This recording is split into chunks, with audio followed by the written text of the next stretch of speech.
Okay, there's this story I normally tell of a request to pray for a certain big man. And the big man has a parking lot that is air-conditioned, right? And all the cars. How many of you in this place have seen Rolls Royce? That is, with your physical eyes. Not in pictures. Because more than half of this congregation have not seen Rolls Royce. How many of you have seen?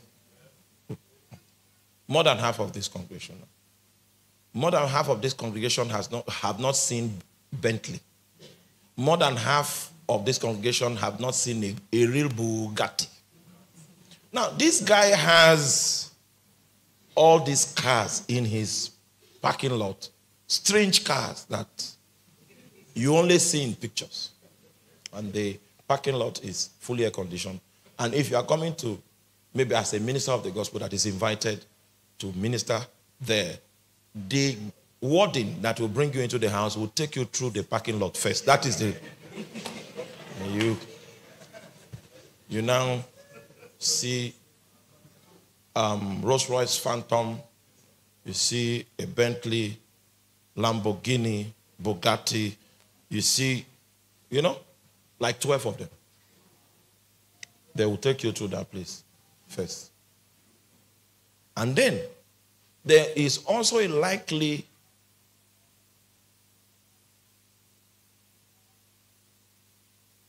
thing that will happen. As you are passing through the parking lot, the warden that is saddled with the responsibility of bringing you in will normally counsel you that if you say this kind of thing, you are made. This type.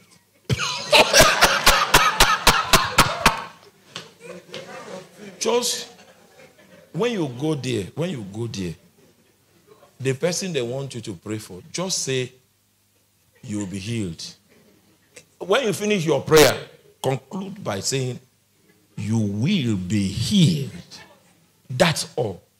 And that's a faith thing to say.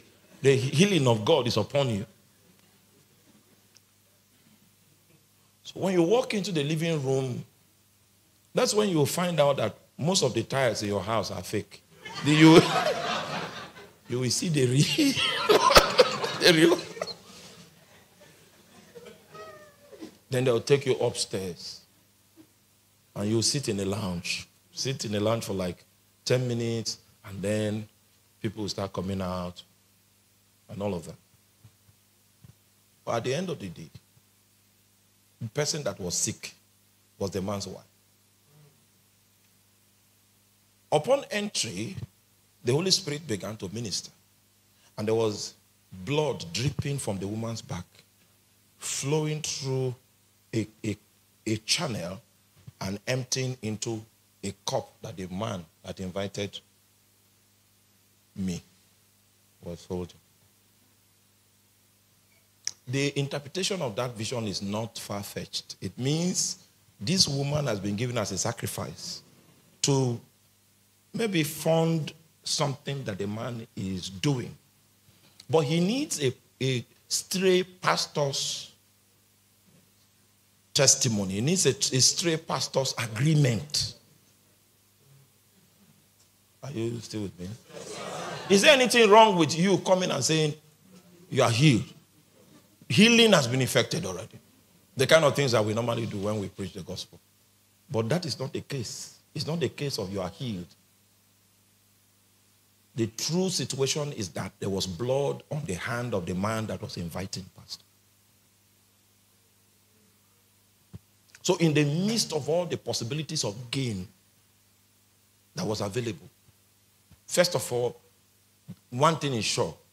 When you tell the man that your hand is stained with blood, which was what eventually happened, you will know, the first thing you need to know is that nobody will transport you back. You know, they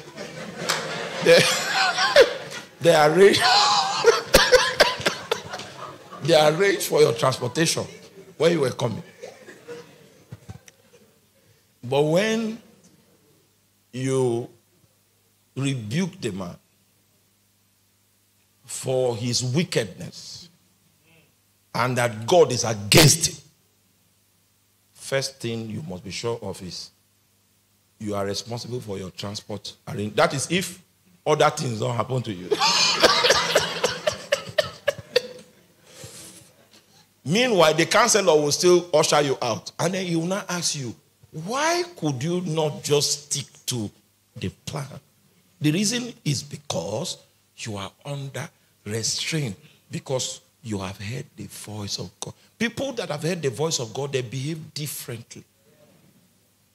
In situations, in circumstances.